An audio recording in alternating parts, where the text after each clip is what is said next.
بسم الله الرحمن الرحيم. الحمد لله رب العالمين، والصلاة والسلام على رسوله الأمين محمد وعلى آله وصحبه أجمعين. ربنا افتح بيننا وبين قومنا بالحق وأنت خير الفاتحين، آمين. السلام عليكم ورحمة الله وبركاته. بخدمتنا قم وجاري تر راستوخو لباسيكي أم كارساتيك بسر كرده هاتو أو آلوزيك ناوچه كماني تيكوتو. ناونیشانی بیرخستنەوەکەم بریتە لە زانرا و نەزانرا و لە داهاتووی هەرێمە. مەبەست لێرە خۆی بریتە لەوەی کە هەندێشت کە ئەزانرێ زۆر کەس پێی پێوە شیکاری سیاسی زۆر لەسەر کراوە، هەندێشتی تریش احتیمالە زانیاریەکی تایبەت بن یا زانیاریەکن زۆر بەربڵاو نین، هەوڵە دەین کە چۆن محاولە بکەین کە ڕەبتیان بکەینەوە بەیەکەوە. و ئومێدیشم وایە بیرمەندانی کورد بە شێوەیەکی گشتی و ئیسلامەکان بە تایبەتی و بە تایبەتی تریش گەنجەکان زۆر باش گوێی لێ بگرن، زۆر باش بچنە قوڵایی باسەکەوە بۆ ئەوەی ساویلکانە نەکەوینە ململانێەوە، دیسان بۆ ئەوەی ساویلکانە خەڵکانێکی تر بەکارمان نەهێنن. زۆر ضروریە بە تایبەتی بیرمەندە مسلمانەکان، کەسایەتی ئیسلامیەکان، خاوەن فکر، مەلاکان، ئەوەی زانستی شەرعیەوەی لێهاتوو لێوەشاوە و هەڵکەوتە و دەرکەوتەی ناو کۆمەڵگەی ئێمە. باسی ململانەکە لێرەوە دەست پێ یەکەم لە سەرەتایەکی مێژووییەوە کە بێمە پێش. ساڵی 1945 ئیتیفاقیەتێک کرا ناوی ترۆمان عەبدولعەزیز، ڕئیسی ئەو کاتەی ئەمریکا ناوی ترۆمان بوو، لەگەڵ عەبدولعەزیزی کوڕی عەبدوڕەحمان کە دامەزرێنەری دەوڵەتی سعودیە، ئیتیفاقیەکی نەوتە، شەریکەی نەوت. لەم ساڵی 1945ەوە هەتاکو ئێستا نەوتی عەرەبستانی سعودی بۆ ئەمریکا وەکو شەراینی خوێنەکان وایە، وەکو خوێنبەر وایە. ئەمریکا سێ بازنەی هەیە بۆ پۆلێنکردنی، بۆ دابەشکردنی بەرژەوەندەکانی خۆی. بەرژەوەندیەکیان پێڵێ بەرژەوەندی زیندەیی، یعنی المەصالح الحەیەویە، کە ئەمە هیچ مەجالی مساومەی تیا ناکە. یعنی شتێک بەسەر سعودیە بێ، سعودیە تەمان لەم بازنایە، شتێک بەسەر سعودیە بێ وای حسابەکە کە بەسەر واشنگتۆنە هاتووە، کالیفۆرنیا، فلۆریدایە، چێک لە ویلایەتانەی ئەمریکا خۆی. دووهەم پێی ئەوترێ مەصالح حەریجە، ئەم بەرژەوەندیانەی کە ناشێ دیسان ئیهمال بکرێن، یعنی ئیحراجیەک بۆ ئەمریکا دروستەکە، ئەوەش ئەوانن کە لە دائیرەیەکی تر دوورترن، ئەشێ کوردستان لەم بابەتە بێ. هەندێکی تریش هەن مەصالحێکی دوورترن، بازنەیەکی دوورترە، مەسەلەن ئەوەی کە لە کۆریایە ئەگەر نێتە ناو دائیرەی مەصالحە حەریجەکەوە، ئەوەش تەبعاً ئیحتیمامێکی زۆرتری پێدرێ. مەبەسم لە کۆریای جنوبی نییە کە بەرامبەر بە کۆریای شیمالی ئەو کێشانی بۆ دروستە بێ. ئەمریکا ئەوەش هەر بە کێشەیەکی حەیەویدا ئەنێ لە لایەکەوە، بە لە لایەکی تریشەوە بە حەریجەیدا ئەنێ. لە ساڵی 1945 ئەم ئیتیفاقیە هەیە، هیچ کەسێک نابێ ببێ بە مایەی هەڕەشە بۆ عەرەبستانی سعودی. لە ساڵی 1979 کە شۆڕشی ئێرانی سەرکەوت، هەر لە سەرەتاوە شۆڕشی ئێرانی بە ئیختلافی مەزهەبەکان و دید و بۆچوون و ململانەی پێشووی وەهابی، کەربەلا و نەجاف، ئەم دوژمندارێتیە زۆر بە جددی لە نێوانی هەردوو لایە هەیە و بوون بە دوو قوتبی شیعە و سونی. هەرچەندە تەرەفی شیعەکە شیعەگەرێتیەکەی ئیمام بوو بە ئیمامی مستەزعفین، خەڵکانێکی تری لێ کۆبوو، بوو بە محوەری کۆبوونەوەی شیعە لەم تەرەفە، بەڵام لەم تەرەفەوەمە قەبیلەیەکە. ئەم قەبیلەیە شەڕی قەبیلەیەکی پێکرێ لەگەڵ بۆ نمونە ئالمڕەی قەتەرا کە و شەڕی دامەزراندووە، ژنا شەڕی عەقائید و فکر و فەلسەفە و سیاسەت و ئەوانە ناکە، هیچی نییە، هیچی پێ نییە تاکو لە پێناویا بجەنگێ. لە 79 ئێران محاولەی ئەوەیە کرد کە مەترسیەک دروست بکە لەسەر ئەو وڵات، هەروەها تەمان لەسەر وڵاتانی تریش کە باوەڕیان وا بوو شۆڕشەکانە نێرنە دەرەوە. ئێرانیەکان کەوتنە بەرحەملەیەکی شەڕێکی گەورە عێراق و ئێران بۆ ئەوەی ئستینزافی بێت، چونکە عێراقیش لامان کاتە قووەتێکی عەسکەری زۆری بۆ دروست بوو کە ئەبایە ئەم دوو قووەتە بە یەکتری بچێشرێن هەتاکو ئستینزافی بتوانن وردەوەردە یەکتری زەعیف بکەن. 32 وڵات یارمەتی عێراقیەدا، 28 وڵاتیش یارمەتی ئێرانیەدا، 8 ساڵ بە هەموو ڕۆژێکی توولانیەوە شەڕدەستی پێکرد و شەڕێکی کاولکاری سەدام حوسێن ساڕۆخەکانی ناو نابوو حوسین و عەباس و ئەوانەی کە شیعە پێی ئیزعاجە و توانیشی ساڕۆخەکانی بگەێنێتە تاران لە مەیدانی مام حوسێنیدا. عراقیەکان ئێرانیەکانیش طبعاً مەسافەکە کەمتر بوو، یعنی بۆ ئەوان ئاسانتر بوو ئەیان توانی ساڕۆخەکانیان بگەێنە هەموو شوێنێکی عێراق. ئەم ململانەیە وا توولی کێشا دیسانەمەش بەشێکی تر هەر لەو ململانەیانە. ئێرانیەکان ئەیانزانی کە هەبوونی هێزی عەسکەری شوێنت بۆ کاتۆ لە ناو وڵاتان. هێزە عەسکەریەکەش دەبێت خۆت بینایکەی، نەک هەر سەفقات بیکڕی وەکو سەفقەکەی طلال بن عەبدولعەزیز کە 76 ملیار دۆلار، یا ئەم سەفقانەی کە ئێستا سەلمانێکە یا پێشتر کراون کە 500 ملیار دۆلار واتە نیو تریلیۆن، یەک دانێ و 12 سفر لە تەنیشتیەوە تریلیۆن دۆلاری دا بە ترامپ. ئەم ململانیانە دیسان شوێنێکی تر لەوانە ئەمریکا و ڕژێمی عێراق. ڕژێمی بەعەز بوو بە سەرێشەیەک بۆ ئیسرائیل. ئەو ساڕوخانەی کە نای بە ئیسرائیلەوە جێمەترسیەک بوو، هەر ڕەشەیە بوو، لەبەر هەر پێویست بوو کە تەدمیری ئەو قووەتە عەرەبیەش دیسان بکرێت و تەحجیمی ئێرانیان پێکرد، دوایی لە ناوی ببن کە هیچ هێزێک نەبوو بێتە پێشەوە شەڕ بۆ ئەمریکا بکە، چونکە یانزانی مەجالەکە هەرەوەی کە ئێران دێتە ناو و ئێران بە هەموو قوت و نفوزێکیەوە دێتە ناوەوە، چونکە شەڕی ڕیشە کێشکردنی سەدام و منطقەی سونیەکەکە. لەبەرەوە پێیان وابوو کە پێویستە خۆیان بێنە ناوە، جوندی خۆیان بنێرن و ئەوەش بینیمان لە 2003 خۆیان هاتن و عێراقیان داگیر کرد و دەوڵەتی عێراقیان هەڵوەشان. ئەوش ململانێکە هەر بەردەوام لەسەر ئەمنیەتی ئیسرائیل کە هاتن سێشتی گەوران مەبەست بوو. ئەمنیەتی ئیسرائیل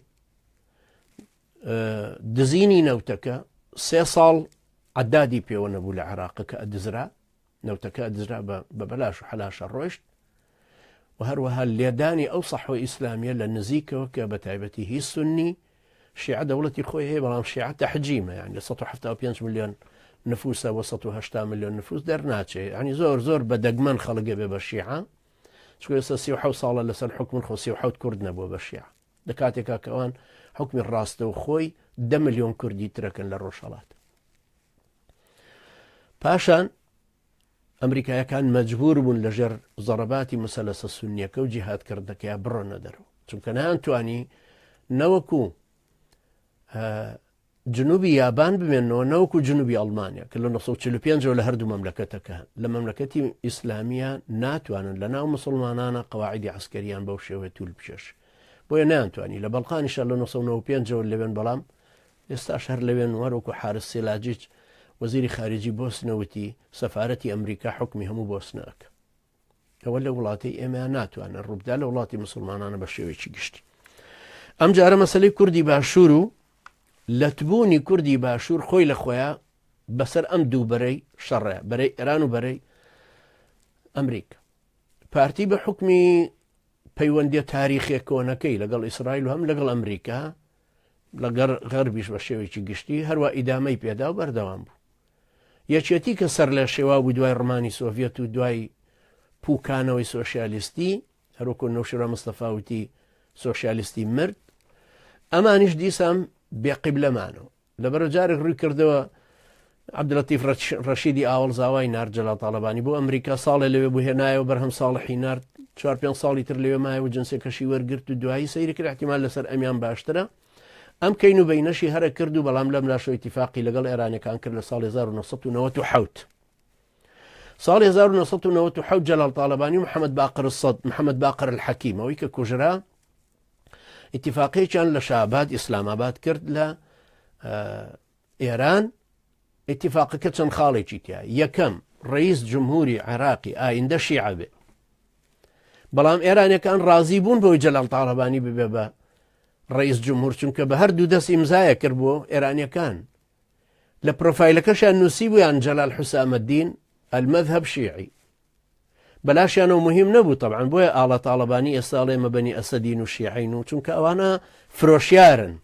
هەرچیان دەستکەوت لە مقدسات دەیفرۆشن. یەکەم ڕئیس جمهور شیعە بێ، دووهەم قیاداتی شیعی ناو یەکێتی بەرز کرێنەوە جەبار فەرمان و محسین عەلی و عیماد ئەحمەد و کوردەوە قاسم و ئەمانە ئەمە هەموو شیعەن ئەنجا جێگا بکرێتەوە عەسکەریەن بۆ مەجلس ئەعلا ئەم هادی العامریەی کە پێرێ وتاریەدا لە مؤتەمەری دژی تیرۆریستە ئەوە ئەو کاتە هاتبووە منطقەی مەیدان معسکەرەکە ئەوەی بربڕێەوە سێ معسکەریان بۆ کرایەوە ڕێگادان بەو خێزانانەی کە ناویان نابوون کوردی فەیلی و دێنەوە ئەمدی و 200 عائلە جەلال تاڵەبانی بۆی ئیمزا کردبوون کە بێن جێکردنەوەی حیزبی داعوە و ئەوانی تر بۆیە مالیکی کە ئەوەندە بێوەفا و سپڵەیە مالیکی کە بوو بە ڕئیسی حکومەت و لە بەردەستی فواد مەعسووما بوو سەیرەکە ئەوەیە مالیکی ماجستێری لە بەردەستی فواد مەعسووما وەرگرت لە جامعی سلێمانی هەر لەو فترەی 97 ئەنجا نقاتەکانی تریشی کە وردە وردە لەو سەردەمەوە بەڕەسمی یەکێتی بوو بە ژمارەی ئێران لە هاوکێشە قەومیەکە ئەمە کە ئەبوایە مەسعود بەرزانی کە ئەمڕۆوتی کێشەکە کێشەی کولتورە کێشەی ڕۆشنبیریە لەگەڵ ئەوانە یعنی نەیویست بڵێ کێشەی دینە شیعەکان ناڵێن کولتور ناڵێن جغرافیا ناڵێن هیچ شتێ ئەوەی لە مێشکی خەزعەلیە یا لە مێشکی ئەبوو تەورەکانی تریانایە هەروەکۆیە کە لە مێشکی یەکێکی حیزبی داعوەیە یا ئەوەی کە لە حیزب الله لوبنانە یا ئەوەی لە هەر شوێنێکی تری ئەم شیعەگەرێتیەکە هەیە بەڵام جە لە مەسعود بەرزانی وەکو هەر کەسێکی تری سونی کە بە ناوی نیشتیمان و قەومی و توڕەهاتەکانی تر خەڵک فریوەدا بەرەی جەبهەکەی بۆ دیاری ناکرێ بەرەی حەقیقی بۆ دیاری ناکرێ بۆیە نایانەوە کەسیان بڵێن وەڵا ئێمە شەڕی مەزهەبە بەس تەرەفەکەی مقابل و توێتی شەڕی مەزهەب بۆیە ئەم دوو حیزبە پارتی لە بەرەی ئەملاهی ئەمریکا و یەکێتیش کەوتە بەرەی ئێرانەوە کە کەوتە بەرەی ئێرانەوە ئێران دەوڵەتێکی مەرکەزی قوتیەدا بە پێی پلانە ڕواتە پێش شیعەکانیشی نزیک کردەوە ئەویشی کرد بە ڕێیس جمهور مەیدانەکەش لە منطقەی مەیدان و قۆڕەت و ئەو ناوە هەمووی معسکەراتیان کردەوە هاتوچۆیان هەبوو ئیشەکانیان ئەڕۆیشت لە سلەیمانیە خەڵکانێکی تری شیعە حوسینەکەی شیعە کرایەوە بە ناوی جەبار فەرمانیش ئەبێ ئەمانەمان هەمووی لەبەر چاو بێ ئەنجا خاڵێکی تر ڕێکەوتنی پارتی و ئیسرائیلە ئیسرائیل پەیوەندیەکانی لەگەڵ کووردا زۆر دەمێک ئیری ئیلیاف کە ئەندامی کنێستی ئیسرائیلی بوو لە ساڵی 1963 پەیوەندی بە بەرزانیەوە هەبوو لە ساڵی 1974 من پێشمەرگە بووم لە گەروی عومەراغا پاشان لە گەروی بێشە لە گەروی بێشە 4 زابط هاتن جەبهەکە دوانیان ئیسرائیلی دوانیان ئێرانی بوون بۆ تاقیکردنەوەی سام سەبعە کە لەسەر شانە تەقێررا دژی تایارە ئەو زەمانەش ئیسرائیلیەکان دەسەڵاتیان هەر لە ناو شۆڕشەکەی هەبوو شۆڕشەکەش کاتێک کە توایەوە 175,000 چەکداری هەبوو بە قەراری بەرزانی خۆی پووکایەوە کەوا بوو ئەوش دیسان نقطەیەکی جەوهەریە بێ سەیری بکەین پاشان یەکێک لە خوتوڕەتی ئەم مەرحەلەیە کە چەکشەکە درا لە پارتی و ئەمەی کە پارتی گەیشتە ئەم دەرەجەی کە سەری لێ بهێنرێتەوە کە ئەمڕۆ خۆی ئەیوت تەسەوری ئەو ڕەتفعلە گەورەیەمان نەکرد بەرامبەری بۆ یەکەم ئیتیفاقی لەگەڵ ئیسرائیلا کردبوو کە 200,000 جوولەکە ئەهێنێتەوە بۆ دەشتی نینەوە لەوێ جێگیریانەکە ئەمە ئیتیفاقێکی مسبەق نووسرا بوو لەگەڵ ئیسرائیلە بە ناوی ئەوەی کە جوولەکەکانی قەدیمن و نەوەی جوولەکەکانی 1940 کە ڕۆیشتن دێنەوە دەشتی نینەوە دەشتی نینەوە مەسیحین بیرتان دێنمەوە پێش 7 ساڵ لەمەوە پێش احتیلالیش هەبوو ئەو کاتە دێیەکانی دەی مەسیحیەکان لە دەشتی مووسڵە معڕەزە بوون بۆ تەقاندنەوە بۆ هجوومکردنە سەریان بۆن ترساندنیان بۆی ڕاکەن مەسیحەکان بەیانیان بڵاو کردەوە وتیان غەریبەکە ئەوەیە قەزی غەریبەکە لێرە ئەوەیە کە ئەو کەسەی کە هاتووە بۆ سەرمان بە سەیتەرەی پارتیا هاتووە خۆیەکێتی یاپەکەکەی ئەوانی تر نەبوون بە سەیتەرەی پارتیشە ڕۆیشتون لیاندەن بۆ ئەوەی ئەو منطقەی وردە وردە چۆڵکەن هەتاکو بتوانن ئەم خانەوادە جوولەکانە لەوێ نیشتەجێ بکەن ئەمە بە تەکید شتێکی زۆر خەتەرە چونکە تورکیا و ئێران لەمە زۆر دڕدۆنگ بوون زۆر لەمە ئیسارە بوون ئیسارەبوونەکەشتان پێڵم لەسەر چی هیوادارم زۆر بە وردی جۆی لێ بگرن بە تایبەتی ئەو کەسانی کە بیرمەندن و احتیمام بەلایانی عسکەریشەدەن منطقەی فیش خابوور کە ئێستا هەوڵەدەن بیگرنەوە لەگەڵ منطقەی سنجاریان بڵێن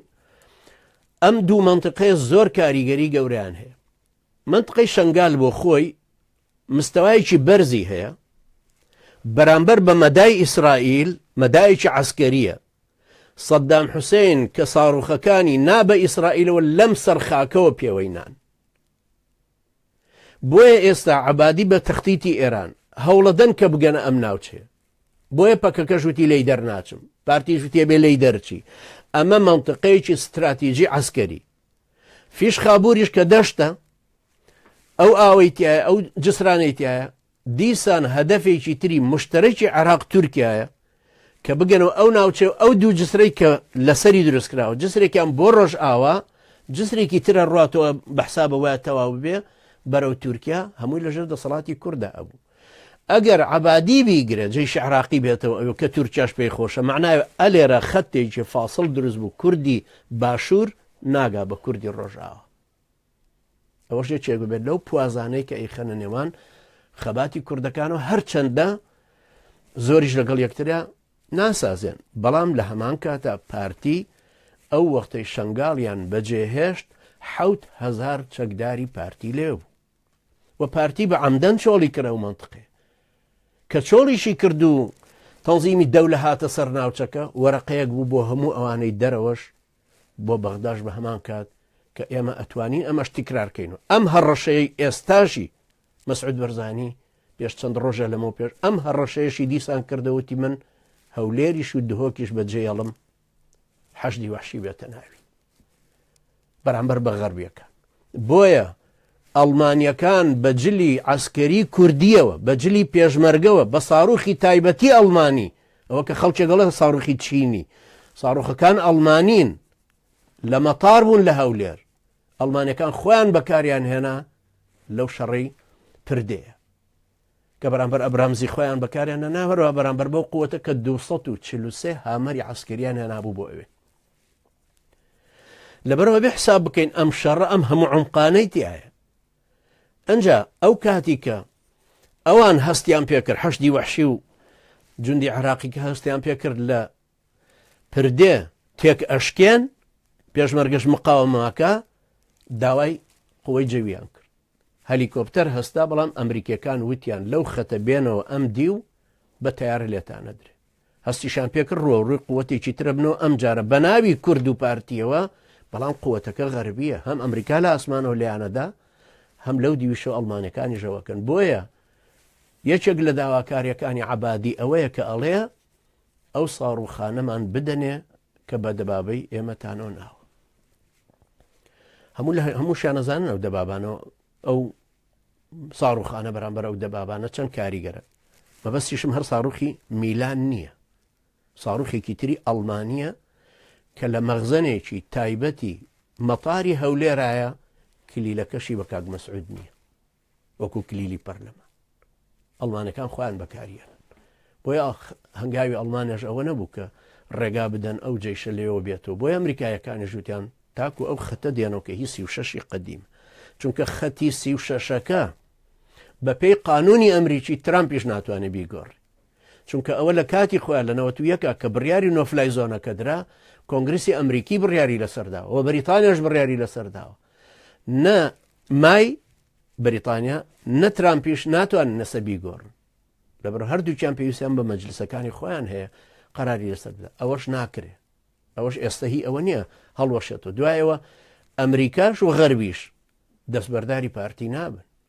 هی ئەوەش نییە کە وا بزانین حەملەیەکی تر ئاغای قاسم سولەیمانی ئەتوانێ بیکا و ئاغای نووری المالیکیش کەوتی دوای 48 ساعت عەلەمی عێراق لەسەر قەڵای هەولێرە چەقێنین ئێنەشیان چەقان ناشتواننەوەش بکەن. جگە لە ورەی کوردیش کە خۆی کورد ڕاستە ئێستا لەژێر سەدمەیەکایە بەڵام ئەو گەلە کووردە هەرچەند داڕزابێ هەرچەند ورشی ڕووخاوێ ئێستا سەدمەکە قوتە داوەکو عیلم نەفسەڵێ دوای سەدمەکە دیسان ڕاستە بێتەوە. سەدمەی تەتەر و مەغۆڵ سەدمەی ئیستیعمار سەدمەی عێراقی جەمیل مەدفەعی کە لە 1925 بوو بە حکومەت و هجومی کردوە سەر سلەیمانی بە تەیارە. هەروەها ئەو سەدمانەی تری کیمیاوی و ئاش بەتاڵ و هەستانەوە و زمانی 91 و لەبەرەوە گەلی کورد بە درێژایی تاریخی خۆی لە ناوچەی خۆیە حاکمی وڵاتی خۆی بە عەلە لەقل مقاومەی خۆی هە بەردەوام هەر کردو هی داگیرکەران هی ئەوەش نییە وا بزانین ورامانە ڕوخێ بەرامبەر حەشتی وەحشی ئەگەرچی ئێستا ئێمەی ئەهلی ئیسلام ئەهلی تەوحید و جیهادەکە عەدەدێک نین ژمارەیەک نین لە مقاومەکردنی ئەو تاغوتانێ و ئەوانیش بەوانیژە وترێتەوە ئەوەی ئێوەش تەسەورەکەن کە دێن عەلەمی خۆتان عەلەمی یا حوسێن لەسەر قەڵای هەولێر دابنێن بەخوا بێ بشزانن قەڵای تەوحید و جیهادەکە ئاڵای تەوحید و جیهادەکەش لەسەر پشتی ئێوە هەڵەکەینەوە بە پشتیوانی خوای پەروەردگار. خاڵێکی تر کە دیسان بیرخستنەوەی مهمە ئەو مسەلەسی فیشخابوورە کاریگەری ئابووری هەیە لەسەر کوردستان کە 250,000 بەرمیل نەوت دەڕوا بۆ تورکیا لە ئیبراهیم خەلیلەوە ئەوە وشکەکەن ئەگەر بتوانن لەو لاشەوە بە پێی ڕێکەوتنێکە لەگەڵ تورکیا ئەگەر بیکەن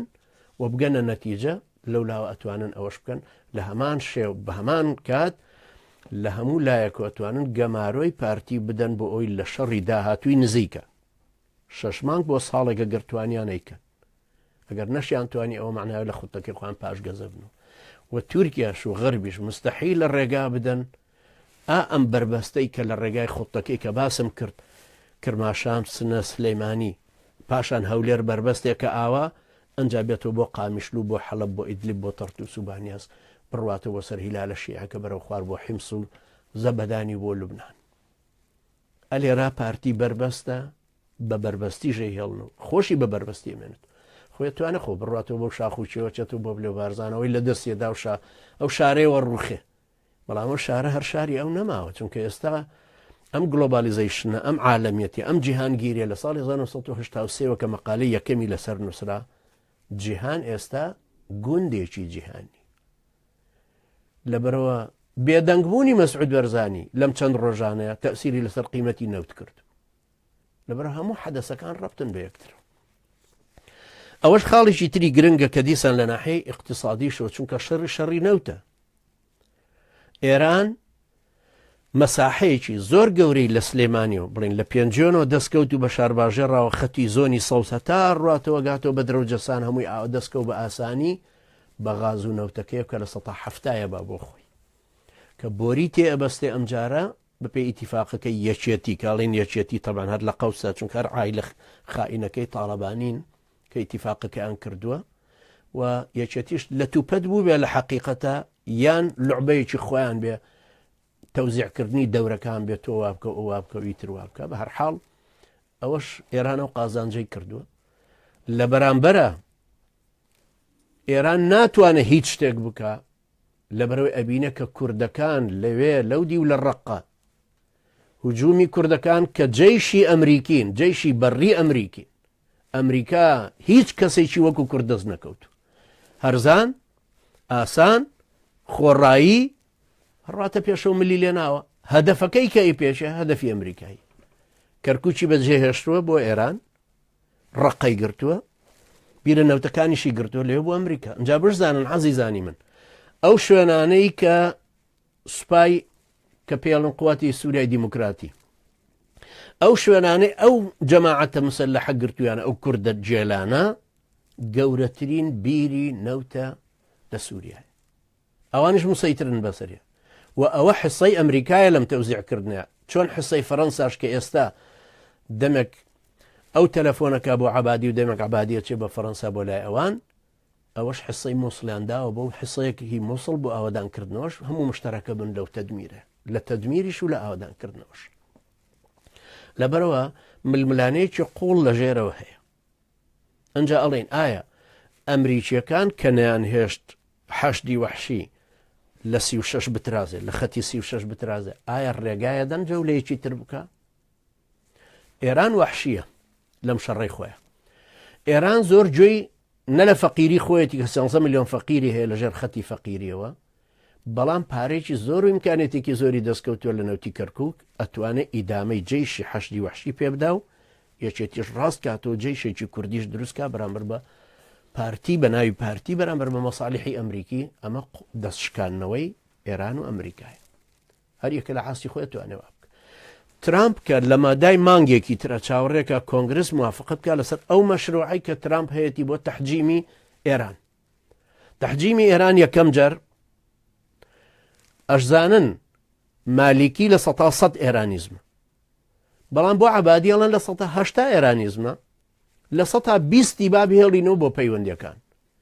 لەبەرەوە پەیوەندی عەبادیان ڕەبت کردەوە بە سعودیە و 20 ڕحلەی ڕۆژانە لە نێوانی سعودیە و بەغدایە ببێ، یا لە ناوچەکانی تری شیعەنشینە ببێ. ئەنجا عەبادی و میسر ئەو مەجموعە، یعنی ئیسرائیل نا، بەڵام میسر، سعودیە، ئیمارات، کوێیت، بەحرین، ئەو خەتە ئیسرائیلیزمە، چونکەوە بشزانین کوتلەکان هاوان. کوتلەیەکی ئێرانیزمە شیعەیە، کوتلەیەکی تورکیا، قەتەر، مەغریب، سوودان و حکومەتی طرابلس لە لیبیا، یەکێکی تریش قووەتێکی تری حلفێکی تر ئیسرائیل، میسری سیسی لەگەڵ سعودیە و ئیمارات و بەحرین و کوێیتیش لەو بەینا دێوەڕوە، بەڵام لەوان نزیکترە و لە هیچ گروپ و قەومێکی تر. ئەمانش هەمووی ئەحلافی عەسکەری گەورن، هەموو یاریەکان عەلاقەیان بە یەکترەوە هەیە. بۆیە یەکێک لەو خەتە عەسکەریە خەتەرانەی کە وەکو ناوچەی جوگرافی سیاسی، جوگرافی عەسکەری، مەسەلەی شەنگال کە جوولەکەکانیان ویست ئەو ئیتیفاقە لەگەڵ بەرزانیا بکەن و جوولەکەی بۆ بێننە ئەوێ، ئەوان لەوێ بن لەو سەر قوتە، لەو سەر بەرزایی. و لە هەمان کاتیشە ئێرانی ژێ بگاتەوە بۆی حیزب اللای بۆ بێنێ بۆ ئەوێ، ساڕوخەکانی ئەم جارە لەوێ بتوانێت بگەێنێتە ئیسرائیل، یان بە ناوی حەشدی وەحشیەوە هەنج داخڵی ئەو شەڕە ببن ڕۆژە لە ڕۆژە. لەبەرەوە هەر یەکێک لەمانە حساباتێکی زۆریان لەسەرە. ململانێ خوێناویەکەی بەرەکان دەولە و شیعە. دەولە بوارێکی باشی بۆ کرایەوە، قووەتێکی زۆر چاکی هەبوو، پارێکی زۆری دەستکەوت، 31 ملیار دۆلار، قووەتی سێلی وای عەسکەری، جێشی ئەمریکی، سلاحی ئەمریکی، سلاحی ئەڵمانی، هەموو شتێکی تازە، 35,000 کەس لە خارجەوە هاتن، تەنزیمی دەولە تەنزیمێکی گەورە، 35,000 عراقیشی هەبوو، 20,000شی لە سووریایە هەبوو، ئەمانە گەیشتە نزیکی 100,000 زیاتر نفوس. بە حملەیەکی زۆر بە قووەت هاتە پێشەوە مەوجەیە کە گەیشتە سەر دیالە و ساڕۆخی نا بە ئێران، کە گەیشتە سەر حدودی بەغدا و هەموو ڕۆژە 120 و 150 ئینفیجاراتی لەو مەنتقانە ئەکرد و ئەنجا پێش شەڕەکەی جرف و سەخریش تهدیدی کەربەلای کرد کە ئەتوانە لە ڕۆمادی و هجوم کاتە سەر کەربەلا. لەبەرەوە ئێرانیەکان حتا ئاغای ڕۆحانی وتی ئێمە ئەگەر هجومێ بکاتە سەر ئەوێ ئێمە وەکو جەیشی ئێرانیدا ئەبەزین بۆ دیفاع لە مقدساتی خۆمان. وردە وردە ئەمەیان تەحجیم کران قووەت. دوای ئەوەی کە شیعەیان دڕ کرد، شیعەیان هاندا، شیعەیان هار کرد، بە حەشدی وەحشی بێتەوە پێشەوە جەرائیمانە وردە وردە ئەنجامدا. پاشان تەحجیمی دەولە، هجوم بۆ سەر مووسڵ و سەرکەوتنی حەشدی وەحشی بەم جەرائیمانەی کە ئەیکەن، بۆ ئەوی مەلەفێکی گەورە بۆ ئەوانش بکەنەوە چۆن ئێستا ئەبوو مادی مهندسیان خستۆتە لیستی ئێرهابۆ، سوێنە قاسم سلەیمانی و گروپەکانی تریش ئاوە وردەوردە خەنە ئەو لیستانەوە ئەنجا هەڵستنەوە بۆ شەڕێکی دوایی تر. شەڕی حەویجە سەیریکەن عەزیزانی من، شەڕی حەویجە 1700 کەسی تەنزیمی دەولە کەوتە بەردەستی کوردەکان، 1600 لای پارتیە،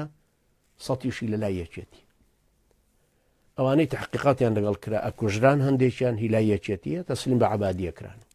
بۆیە عەبادیش یەکێک لە نوقتەکان داوای کردوتی ئەبێ ئەوانەمان تەسلیم کرد. زیاد لە 9 ئەندام لەو 100 ئەوەندە هەزارە، لەو 1700 9 ئەندام لەوانن کە مؤسسینی ئەوائلی تەنزیمی دەولە، لە کادرە پێشکەوتەکانی یەکەمن. بۆیە ئێستا مەسعود بەرزانیش نامەی نارد بۆ UN کە ئێمە شەوانەمان گرتوون هی داعش فەرموو، یعنی پێتانە فرۆشین. ئەگەریاندن بە دادگا لەسەر مەسەلەی یەزیدیەکان، بۆی لەم لاشەوە خۆی مرەشەح کاتەوە بۆ ئەوەی دیفاع لە یەزیدیەکانەکە بەرامبەر بە پەکەکە کە لە مەیدانە دیفاعیان لێکات. ئەمەش هەمووی ئالمە و سالمەیەکی ترە بە مقدسات و بە کەرامەتی ئینسان و بە حقوقی ئینسان و بە دین و بە مەزهەب و بە ئینتیمای قەومی و بە کوردایەتی و بە خەبات و خوێنی خەڵکەکە. بۆیە پێویستە واجبی ئێمە ئەوەیە کە ڕۆشنبیر بین و ڕۆشنبیریش بکەین. هۆشیارکردنەوەی خەڵکەکەمان زەروری. دەولە و شیعە سراعێکی گەورەیان کرد بۆ ئەوی وردە وردە وەکو ئەم حادیسەی ئێستا ئێران ڕاکێشنە مەیدانەکە ئێران تووشی جەبهەیەکی تر بکەن بۆ شەڕێکی تری ئستێنزافی ئەنجام مبەڕێ بدەنە دەست ئەوەی کە ئەوە عەبادیش نایەوێ ئێران تەدەخولکە بۆیە عەبادی کە ڕۆیشت بۆ ئێران خامنەئی بینی ڕوحانی بینی هەموو ئەوانەی تری هەموو بینی هەموو مەسئولینەکان خامنەئیش بە لەفز بە نەس پێی وتوتی مەسەلەی هەڵوەشاندنەوەی حەشدی شەعبی خەتی سوورە نابێت توخنیکەوی نابێ هەڵیشی وەشێنی تۆ چونکە ئەمریکایەکان پلانی ئەوەدا ئەنێن کە حەشدی وەحشی بخەنە ناو لیستی ئیرهاب دوایی ئەو کاتە کە خستیانە ناو لیستی ئیرهاب ئەو حرەکەتکردنە شانۆگەریانیان پێ ناکرێ ئەو کات چکە تیارە لیانەدا هەرچەنە خۆی میلەتی دۆڕاو ئەو میلەتەیە ئەمنیەتی خۆی بداتە دەست خەڵکی تر وەکو کە مەسعود بەرزانیدایە دەست خەڵکی تر چونکە کورد بابوو باپیران ئێمە عاقڵ بوون زۆر دەمێکە وتویانە سواری ئەسپی خەڵکی بیت پیادەیت تۆ ئەمانت نەماوە بەدەست خۆتەوە ئەمانی یەکێتی و مەسلحەتی یەکێتی و بیرباوەڕی یەکێتی و استراتیژی یەکێتی چۆتە ناو ئێرانەوە سواری ئەسپی قاسم سولەیمانی بووە ئەمی تریش سواری ئەسپی سولەیمانی بووە ئەسپی شێتی ئیسرائیل بووە ئیسرائیلێکی بێوەفا ئیسرائیلە کە ئۆباما ئەو هەموو خزمەتەی کرد کە چ شەو ڕۆژ لەسەر ئۆبامایان نووسی نەتەنیاهو کە ڕۆژ نەیویست ئۆباما ببینی چوو لە کۆنگرسا هەموو 14 جار شەپڵیان بۆ لێدا ئۆباما وتی هیچ کەسێک لە عالەما وەکو نەتەنیاهۆی نەکردو کە لوتە خاتە هەموو شتێکی ئەمریکیەوە ئەوەندە لێک بێزاریش بوو دوایش لە ڕقا ئەو تەلەفۆنەی لەگەڵ ڕۆحانی کرد بە 15 دقیقە هەم ئەوی شێت کرد هەم مەلیک عەبدوڵڵای سعودی لەبەرەوە ئەم ململانیانە کە ئەکرێ ئێستا قوتبەکان بریتین لە ئەمریکا و ئێران ئیتیفاقی ژێرزەمینیشیان هەیە چونکە لەگەڵ ئەوە شام کە هەندێ برایتر لەوانەیە هەر عینەن شت پێم بڵێتەوە بڵێ ئێکا کە خۆ تۆ نابێ غافڵ بی لەوەی کە ئەوانە دانیشتنی ژێرزەمینیان هەیە دانیشتنی ژێرزەمینیان بە تەکید هەیە هەروەکو زانیمان لە عومان دانیشتن ساڵێکیش بوو مەحموودی ئەحمەدی نەژاد کە زیاتر جنێوی بە ئەمریکادا لە ژێر و علاقاتیشیان بە یەکەوە هەبوو حیزب اللهش لەگەڵ ئیسرائیل علاقەی هەبوو مباشریش نەبوو بێ لە ڕێگای ئەڵمانیاوە هەیە لەبەرەوە خەت و خطوتەکان نابچڕن هەر یەکە خزمەتی مەساڵحی خۆیەکە ئەمریکایەکان نایەنەوێ ئێران بە قووەتر ببێ چکە شەڕەکانی حیزب اللهیان چاولێ و لە هەمان کاتیشە نابێ وابزانین شەڕی حیزب الله وەڵام مەسرحیەکە و ئێرانەوێ بیکە و ئیسرائیلەوێ بیکە ناوان نییە شەڕێکە ململانەیە کە مەراکزی قووە دروست بوون تورکیا مرکزێکی قووەیە ئێستا میسر بە هەموو شێوەک محاولاکە تورکیا بخە لەگەڵ یۆنانە ئیتیفاقەکە بۆ ئەوەی بڕوا مناوەراتی عسکەری لە بندەستی تورکیا بکە نەوتی دۆزیوەتەوە نەوتەکەی میسر ئەیفرۆشێ بە یۆنان هەر یەکێک لەمانە مەساڵحی خۆیان هەیە هەر یەکێک لەمانە بۆ مەساڵحی خۆیان تەبعەن دانیشتنیان هەیە شتی تریان هەیە ئەنجا دەولە و شیعە کە لێرە بوون بەو سراع و شیعان هەنایە پێشەوە بۆ ئەم هەدەفانی کە ئەیانەوێ وە شیعەشیان کرد بە جیسکەکەی بە شێرەکەی بەرامبەر بە گورگەکەی بەرامبەر بە گیسکەکەی هەیاسی خاص بەرامبەر بە کورد لەولاوە کوردیان بە قووەتر کرد و زۆر بە قووەتیش لە زمانی ترامپە مانگی یەکەم کە ترامپ هاتە پێشەوە 200 سیارە بە هەموو ئیمکانیاتی عسکەری و ئەجیزەی عسکەری و اتصالاتەوە درا بە کوردەکانی سووریا بۆی بە قووەتر ببن حیزبی قووەتی سووریای دیموکراتی کە دروست بوو یەکەم جار چەند عەشایری عەرەب و چەند کوردی بوون لە زمانی ئۆبامای بەڵام ئەمە لە زمانی ترامپە بە قووەتر بوو چونکە هجوومەکان بەوانە کرا ئازا بوون ئەو شەڕانەی دەولە کەس دەولەی ناشکان کوردەکان ئاشکان ناوچەکانیشیان لێ ئەساندنەوە شەڕی کۆبانی شەڕەکانی تر و وردە وردە بە دێرزور و ڕەقا و حەسەکە و هەموو ئەو ناوچانیان وردە وردە لە دەولە سندەوە ئێستا نینۆکەکانی قووەتی گەورەی ئەمریکا هی مەشات کە ئەحتیمادیان بکاتە سەر کوردی سووریا بۆیە لە هەمان کاتیشە نایە و کوردی ئێمەش پارتیش بفەوتێ چونکە ئەیەوێ ئەم کوردەش دیسان بە قووەت بکاتەوە بەرامبەر بەو جەبهەی ئێرانە بۆیە ئەگەر لە داهاتوە شەڕێکی تر ئەم جارە ببێ شەڕێکی کاولکارانە ئەبێ و هەر بە ناوی پارتی وێچێتیەوە بەڵام شەڕەکە ئەو کاتە شەڕی گەورەی ئێرانە کە بەو شێوە پڕمە ئەساتە ئەیکا کە لە حەلەبا کردوێتی یعنی قووەتی تەدمیر و تەدمیر و لێدانی بنیەی تەحتی کوشتنی زۆرترین نیسبەت لە خەڵک ئاوارەکردنی زۆرترین نیسبەت لە خەڵک مانەوەی جەنگاوەرەکان لە مەیدانە بۆی بتوانێت بە هەموو قووەتێک لێیاند لەبەرەوە ئەبێ زۆر ئەم خوێندنانەوە ئەمان زۆر دوور بێ لە شتی خەیاڵی احتیماد کاتە سەر شتی مەدانی سەر معلوماتی ترکەوە دەستمانەکوێشی کارەکان زیاتر تایە بخوێنینەوە. ئێستا کە کوردی سووریا ئامادەکرا بۆ ڕیشە کێشکردنی دەولە و هێشتا بەردەوامن لەسەری. بۆیە تێلەرسۆن بە مەسعود بەرزانی ودوتی کاتی ڕیفراندۆمەکە ئێستا نییە. بۆیە پێ ئەڵە گەرێەوە ساڵێکی تر سەبر بگرن ناوچە دابڕاوەکان کە پێڵەن دابڕاوەکان کوردی داماوی ئەوێ چاوپۆشیەکەین لەوەی کە خۆتان بیخەنەوە ڕگەیفی خۆتان. ساڵێکی کە سەبر بگرن بۆ ئەمە 2 ساڵی کە ڕیفراندۆمەکە بە عەمەلی لە ئومەمی متحیدە وەتانەوێ بە مەشتووە. بەڵام دیارە مەسعود بەرزانی قیرائەتەکەی زۆر بە هەڵە بوو و دیارە ئەم هەموو تێکەڵ و پێکەڵیەشی کردبوو. بۆیە ئەو ڕەتفعلش ئەوەندە بە قووت لە هەموو ئەترافەکانەوە هاتو و ئێرانیش لە لوعبەکە ئەتوانی تورکیا ڕاکێشێتە لوعبەکە و زەربەکەش لە تورکیا بێت. ئیشەکە بە تورکیا بکە حدودیشی دانەخست. ڕۆژی یەکەم وتی ئێمە بەس مەتار داخین بەرامبەر بە سلێمانی. هیچ نییە، مەتاری سلێمانی هەر سووری و حیزب اللهوانە دێنە نیشنەوە ڕۆنە بۆ کرماشان لێەوە دابەزن لێەوە ڕۆن لە خزمەتی خۆیانە. جا باش شەوێک تاخیر بن لە کرماشانە منەوە. خاڵێکی تر حەشدی وەحشی و گەورەبوونیان بۆ ئەوی مبەڕێرێک دروست ببێ بۆ لێدانی ئاماژەم پێدا. ئامادەسازی کورد بۆ ئەوەی کە ببێ بە بەرەیەکی دش بە ئێران هەڵبەتە ئاواژ نایکەن، چونکە ئەو قووەت و نفوزەش کە ئەیدەنێ بە قووەتریەکەنەوە چەکی ئەدەنێ ئەوانە بۆیە پارتیشیەوە نییە بفەوت. مەسعود بەرزانیش واز لێ نایەن. مەسعود بەرزانی ئیستیقالە بدا و ئیستیقالە نەدا و ئێستا کە کڵاوێکی ترە نێتە سەرمان پێی بڵێن مەرجەعیەتی قەومی کورد. کاکە تۆ لە حیزبەکە تا خەڵکێک تەئیدن ناکە، لە عەشرەتەکە تا خەڵکێک تەئیدن ناکە. یعنی تۆ چاوەڕێی ڕسمی تۆ لە شارباژەر هەڵواسین لە قەڵاچوالان و لە چوارتا یا ڕسمی تۆ بچێتە پێنجێن هەڵواسرێ ناکرێ. یعنی ئەم خەڵەت خۆ هەڵخەڵەتان نەبووە چیە؟ دیسان نەخوێنەوارانە قیرائەتێکی ترت دەبێت بۆ ئەم ئەحداسانەی کە ئێستا ئێران ناوچەی سەوزی کۆنتڕۆڵ کردو. ئێستا لە خورماڵە ئەوەی عمری 8 ساڵە بۆ 12 ساڵ تلیاکە کێش هەموو تەوەجوهێکی دینیشی وشک کردوەوە. 5 خەتیب لە خورماڵن، دوانیان لە دەرەوە دێن، کەس دەرس ناڵێتەوە، هیچ معلومات و زانیارێک لەسەرەوێنێ. ئەوەی ڕمانی ئەخلاقە ئێستا لەو ناوچە دیندارێ هەورامان و هەڵەبجێ و شارە زورە بڵاویەکەنەوە بە فیتی ئێران خۆی. لەبەرەوە بحساب بۆ ئەو بکەین ئەنجا دوای نەمانی مەزهەبەکە ئەکەوێتە تەشەیع کرد. ئەو کاتیان کا بەشیە چکە هەروەکو مەسیحەکان ئەیانوت ئەگەر قورئان لە ناو خەڵکەکە بمێنەوەکو گلادستۆن وەزیری خارجی ئەمریکا بەریتانیا لە 1920 وتی هەتا ئەم قورئانە لە ناو مسلمانانە ما بێ مە ناتوانین بیانکەین بە مەسیحی. کەوابوو لابردن و سوکردنی قورئانەکە و مەزهەبی دینی ئەهلی سنت لە ناوچەکانی ئێمە تەمهیدێکە ڕێگایەکە بۆ ئەوەی کە تەشەیوعەکە دوایی وردەوردە ئیشکە بتوانێت خەڵک کەسب بکە. ئەم جارە ئێستاش معلومە کە خەڵکێکەکەن بە حەشدی وەحشی و استغلالی هەموو خاڵێکی تریەکەن. خاڵێکی تر کە ضروریە دیسان ئیشارەتی پێ بدەمەوە کە ئایا چەند ڕاستە نازانین،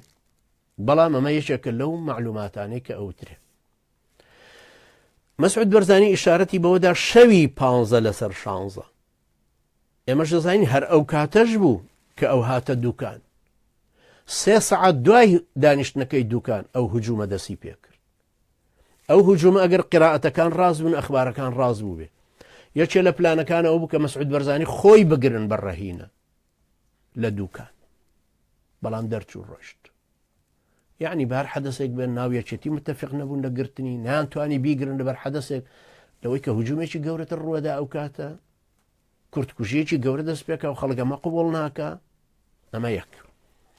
لە هەمان کاتە بڕیار بوو هجووم کە لە پردێوە دەست پێکە ئێران و یەکێتی لە هیران و نازەنینیشەوە بێنەوە بۆ سەر سەلاحەدین و قووەتێکی تری حەشدی وەحشی و ئێرانیزمەکان ئێران لە حاجی هۆمەرانەوە هجووم بێنن بۆ ئەوەی لە یەک کاتە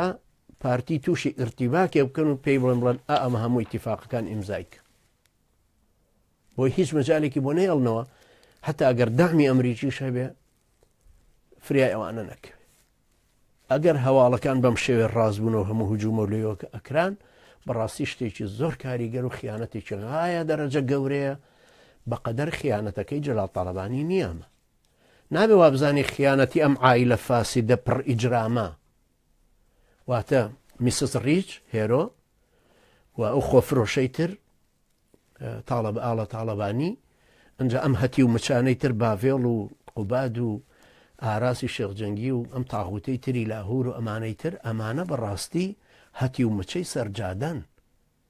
ئەمە قیم ئەگەر پێش لێن قیم یەکێتیشان هەڵ نەگرتو لەبەرەوەمانە خیانەتی ئەمانە خیانەتێکی زۆر گەورەترە لەوەی جەلال تاڵەبانی و برای محمد کردیان لە 63 جاشایەتیان داهێنا ئەمە هی ئەوە نییە مەجای مساومەی لەسەر هەبێ هەر کوردێ بە شەرەف بێ هەر کوردێ جوامێر بێ قەومیت مارکسی دینیت هەر کەسێک کە هەی ئەمە خیانەتێکی زۆر گەورێتەوە بەدەستی خۆت بە نفوزی قووەتێکی زۆری خۆت دەبابەکان سەحب بکەیتەوە بێ بۆ دەربەنی بازان لەوێ مۆڵیون بێ لەسەر تەلەڤیزیۆنیش چاو پلاستیکیانە بڵێ وەڵام من ئەمرە بۆ دەرکردن 15,000 پێشمەرگەی سەحاب بکە لە کاتێکە حەشدی وەحشی توانان نەبوو شەڕ لەگەڵ کووردا بکە هەرچەنە ئەو کوردانەش یعنی هەر پێشمەرگە بوون یعنی بەڵە شەڕیشانە کرد و بەڵام شەڕەکانیشان کاتێکە کرد کە تیارەی ئەمریکیان بەسەرەوە بوو تیاری تەحالوف بەڵام ئەوانە ڕوبەڕووی شەعبەکە بوونەوە ئەو کات لەبەرەوە خیانەتەکەی ئەوانش خیانەتێکی زۆر گەورە بوو و ئەبێ حساب بۆ ئەوانەش هەمووی بکرێت کە چۆن ئاوا ئەو خیانەتە گەورەیان بەرامبەر کردین و بەرامبەر هەموو کوردیشان چۆن پوکانەوە تەمەنەوە مەسئولیەتی مەسعود بەرزانی یەکەمە خیانەتی یەکەم زوڵمی یەکەم لە کورد و ئاشبەتاڵی دووەم کە کراوە هی مەسعود بەرزانی خۆیەتی لەژێر هەموو زروفەکانە ئەبوایە بڵێ ئینسیحاب بکەن پێشمەرگەی توانی شەڕکە بە دەلیلی ئەوە جارێکی کەشتی کرارێکەمە وتوشم پێشتر ئەو هجوومەی کە حەشدی وەحشی و جەیشی عراقی کردیانە سەر سەدی مووسڵ هەشت کوژراویاندایە چێک لەوانە ئەحمەد عوبێداد کە ڕئیسی استخباراتی عسکەری بوو لە مقابلە یەک پێشمەرگە کوژرا و چواریش بریندار کەوابوو پێشمەرگە لە هەموو گۆشە و کەنارێکە ئەیتوانی مقاومە بکە ئەمە ئەو تووڕەهاتانە کە ئەڵێن هێزەکانمان بەرامبەر نەبوو درۆکەن ئەی لە زمانی کیمیاویە بۆچی ئەکرا ئەی باشە هەر پێشمەرگەکانی قەدیمی ئەو گەرمیانە کە زۆر جار ئەڵێمەوە ئەی مام ڕۆستەم چۆنی توانی بە کلاشینکۆفەوە بێتەوە ئەی باشە شێخ جەعفەر بە حسابی خۆی لەگەڵ ئەوانی ترە خۆ بە حساب ئەوانە هەمووی پێشمەرگە سەرەتاییەکانی یەکێتی ئەی بۆ مەحموود سەنگاوی خولە چەخماخە بۆچی نێتوانی مقاومە بکە ئەی بۆ ئەوانی تر بۆچی نانەتوانی هەمویان ئەیانتوانی بەڵام دەوڵەمەند بوون بێغیرەت بوون ترسنۆک بوون چاوەڕێ ئەو ئەمریان کرد ئەمرێک بافێڵ لە خۆیەوە دەریکە بە چ سفێت پێشمەرگەی داماویش لەوێ ڕسواب بێ و خەڵک بە چاوێکی ترەوە تەماشای بکە ئێستا زروفەکان زۆر ناسکن هی ئەوە نییە بڵێن بەرامبەر حەشدی وەحشی مەوەستنەوە نا هەرە بێ بڵێن بوەستنەوە ئەگەر چی ئاڵاتان کوفرە کوردایەتیتان کوفرە عەلمانیەتیشتان کوفرە و ئێستاش هەر بە هەمان شێوە هەرچی کەسێکیش لەژێر ئاڵای ئێوەیە بکوژرێ بە کافری ئەمری لەگەڵ ئەوەشە ئەزا ئەبێ بشزانیت ئاوایە بەڵام عەلە لەقەل تۆ بەینی خۆت و خوا نیەتی خۆت پاکەرەوە کە مادامە گەر هاتوو شەڕەکە ڕوویدا ئەگەر ئاڵایەکی تری ئیسلامی نەبوو ڕووی تێکەی و هیواداریشم ئاڵایەکی ئیسلامی بێتە پێشە چووکە و فراغە گەورەیە کە دروست بووە کەمتر نییە لەو فراغی کە دروست بوو زەمەنی بەرەی کوردستانی کە لەو شاخە بوون حەوت حیزب دوای بزنەوەی ئیسلامی دروست بوو کە لێنەکەی چۆن بە جوامێرانە پڕ کردەوە بە دەستی پاک بە دەمی پاک بێ خیانەتکردن بێ جاشایەتی بێ ئەوەی پەیوەندی لە هیچ شوێنەکەەوە دروست بکە بێ ئەوەی خیانەت لە گەلەکەی خۆی بکە زۆر ضروریە عەزیزانی من هۆشمان لەم گەمەیە بێ کێشەکە ئەوەیە لە گەمەی سیاسیە لاعیبێک هەیە گەمەوان یاریزان یەکێککە گەمەی پێەکرێت یعنی مشکلەکەی ئێمە ئەوەیە کە کوردەکانی ئێمە سەرانی کوردی ئێمە لاعیب نین لەعوبن ئەگەر لاعیب بوونایە ڕۆڵی خۆیانە بینی بەو قووەتەی کە هەیەەکە کە کورد ئەوە هەموو قووەت و نفوزەی هەیە و خەموو جوامێری و ئازادی هەیە باشە بۆچی ئەتوانێت ئازابێ بۆ ئەمریکا ئازابێ بۆ ئێران ئازابێ بۆ قووەتێکی تر و جاشێتی تر ئەی بۆ ناتوانێت بۆ میلەتەکەی خۆی بیکە ئەتوانێت بەڵام ساحەبی ئەم گەندەڵانەیە کە پێویستە ڕادرێن پێویستە لادرێن آخر قسەشم هەر بوو ئەم عەزیزانەی خۆمان ئەهلی ئیسلامەکە ئەوەیە جوامێرانی ئەهلی ئیسلام زۆر بە چاوکراوەی تەماشای واقعی خۆتان بکە زۆر هۆشیارانە و واقع ناسیانە هەنگاوەکانی خۆمان هەڵێنین و بەتەمانە بوو مەمڕۆ باز لەمە بکەم بەتەمام باس لەوە بکەم بەدیلەکەمان چۆنە کە ئیشی لەسەرەکە ئەو ئەهلی حەل و عەقدەی کە پێویستە لە ناومانە دروست ببێت چۆنی دروستکەین و چۆن بخەینە ئیش ئەوەی کەوتم ئەبێ وەکو حەماس پەروەردە بین و دروست بینەوە ئەوەم ئەویست باس بکەم بەڵام ئینشاءڵڵا بۆ هەلێکی تر خی پەروەردگار ئێمەش ئێوەش سەلامەت و سەرکەوتووکە کوردەکەی خۆشمان واعیتر کە چاوکراوەتر کە چەند برسیش بن عەرەب بەڵێ الحورەة لا تأكل بثديها ئافرەتی سربەستی جوامێر و بەشەرەف و دایان پاک بە مەمکی نان پێیان ناکە ئێستا ئەڵێن بە لەش فرۆشی پێیان ناکە لەبەرەو کوردی جوامێر و بەشەرەف فەقیرەتیەکەی ئاوارە بوونەکەی قبوڵەکە ئەو هەموو چەوسانەوەی دووز بەڵام ناڕوا ببێ بەجاش بۆ ئەم تاغوتانەی حەشدی وەحشی و شیعە گەرایەتیەکی ترمان بێنێتە سەر ئەمانە هیچ قیەمێکیان پێ نییە بەعسیەکان لەمان شەریفتر بوون ئەگەر شەریفەتی هەبوو بێ لە بەعسە چونکە بەعسیەکان هاتنە سەر دووز هاتنە داقوق هاتنە کەرکووک هاتنە هەموو ئەترافەکانیش کیمیاویشیان بەکارهێنا بەڵام هەروەکو ئەم دڕندانە نەبوون بەو شێوێ ماڵ بسووتێن و خەڵکەکی بدەنە بەر چقۆ لە عاسی لەبەر چاوی خەڵکێکی تر بۆیە شەڕی ئەم جارەمان نابێ وابزانین اینجا مەجالی مساوەمەیتیان نییە ئەبێ بە داگیرکەریان بناسێنین وابزانین قاسم سولەیمانی پۆل برێمەری ئەمریکاییەکانە بەس لە ڕۆژهەڵاتەوە هاتوو فەرقی بەینی پۆل برێمەرێکی مەسیحی تاغوتی ئەمریکی احتیلال لەگەڵ قاسم سولەیمانیەکی شیعەگەری ئێرانیزمە فەرقیان نییە بە هیچ شێوەیە کە هەردووچیان هاتوون بۆ داگیرکردنی کوردستان ئەو جێشەی کە کۆڵن پاوەڵ ئەیهێناو ئەو جێشەی تر کە لە زمانی ئەو تاغوتانە هاتن بە عێراق وەربوون هەروەکو ئەم حەشدی وەحشیانەوەیە کە بە ئەمری خامەنەئی هەڵس و کەوتەکەن و ئەو بە ئیمامی مستەزعەفی نەزانن و لەبەرەوە هیچ جیاوازیەکیان نییە وە پێویستیشە ئێمە لێیان بکەین بە شەڕی مەزهەب شەڕی مەزهەب یعنی شەڕی عەقیدە شەڕی فکر شەڕی عیبادەتەکان و ئیخلاص بۆ خوا شەڕی مەزهەب بە ئەدیلە شەرعیەکان بە پەروەردەبوون بە تەوحید و جیهادەک خی پەروەردگار یارمەتی دەری ئێمەش و ئێوەش بێ پشو درێژیش بن بەخوا میلەتی کورد زۆر لەوە گەورەترە داڕمانێکی توولانی بەسەرا بێ ئەگەر بەسەریا بەهاتە ئەبوایە زمانی دوای کیمیاوی کە گوند نەمابوو هیچ کەسێ لەو خەڵکە نەمابوو هەموو پێشمەرگەیە پاڵی دابەوەی لە سەقز مێبازیە کریاوی لە ڕاژان پاڵی دابۆش سەرخۆش بوو بەڵام ئەو میلەتە جارێکی کەش هەر دروست بوو زروفەکانی دەوروبەریشمانوان بەشێکین لەو ڕۆژهەڵاتی ناوەڕاستە کە پێڵێن هەر پڕە لە کێش و مەشاکل حتمما بوارێکی تریش هەرەکرێتەوە بۆ ئێمەش پێویستە بوارێکی عاقلانە بکرێتەوە هەروەکوتیشم ئێمە پێویستە ببین بە بەدیلی قەومیەکان لە مەدای 10 ساڵ و 20 ساڵی داهاتوە بە ئیزنی خوای گەورە ئەوەش ئیشکردنی ئەوێ پلانی ئەوێ خەڵکی دڵسۆزیەوە کە ئیشی لەسەر بکە و پێویستیشە وەکو حەماس وەکو حیزب الله وەکو قاعیدە وەکو پەکەکە وەکو مجاهدین خەڵق دروست بین ئەمما ئەگەر وەکو بزوتنەوە و مەدخەلی و کۆمەڵ و یەکگرت و دروست بین برا تەنزیمێکی کە بۆ دروستکەین شتێکی کە بۆ دروستکەین ئەگەر وەکو ئەم چوارەین کە بڵێن وڵا وەلی ئەمرمانە و مرتەد و کافر خواهي قولي أرمتي دليل مشوية وجبة أقول قولي هذا واستغفر الله لي ولكم وجزاكم الله خيرا والسلام عليكم ورحمة الله وبركاته.